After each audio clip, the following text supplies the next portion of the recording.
Hello বন্ধুগণ, NTPC 2024 recruitment apply শুরু হবে 14ই সেপ্টেম্বর থেকে 13ই অক্টোবর। আমি এখানে 15 সেপ্টেম্বর লিখছি, কারণ নেটওয়ার্কের প্রবলেম থাকে, সার্ভার প্রবলেম থাকে, তার জন্য লিখছি। টোটাল সিট আছে 11,558টা পোস্ট। এখানে ভাগ আছে দুই ভাগ, graduate level and SS level. আমি ভাগ করে দিয়েছি গ্র্যাজুয়েট লেভেলে স্টেশন মাস্টার 958 জন, জুনিয়র অ্যাকাউন্ট অ্যাসিস্ট্যান্ট 1507 জন, সিনিয়র ক্লার্ক কাম টাইপিস্ট 732 জন, গুডস ট্রেন ম্যানেজার 3144 জন, chief commercial cum typist supervisor 1736 জন। এবার দেখব high secondary level SS level.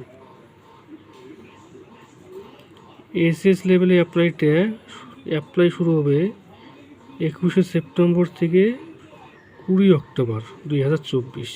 এ দেখুন, কমার্শিয়াল কাম টিকিট ক্লার্ক 361 জন, জুনিয়র ক্লার্ক কাম টাইপিস্ট 990 জন, trench clerk 72 জন।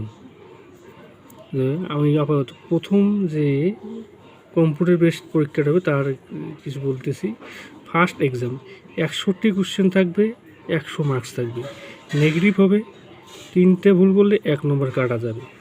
তাই সাবজেক্টগুলো বলতেছি, জেনারেল অ্যাওয়ারনেস 40টি কোশ্চেন থাকবে, 40 marks.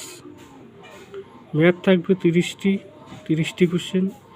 General intelligence and reasoning 30টি কোশ্চেন থাকবে, 30 নম্বর।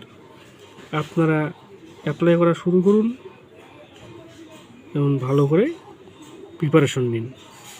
ধন্যবাদ।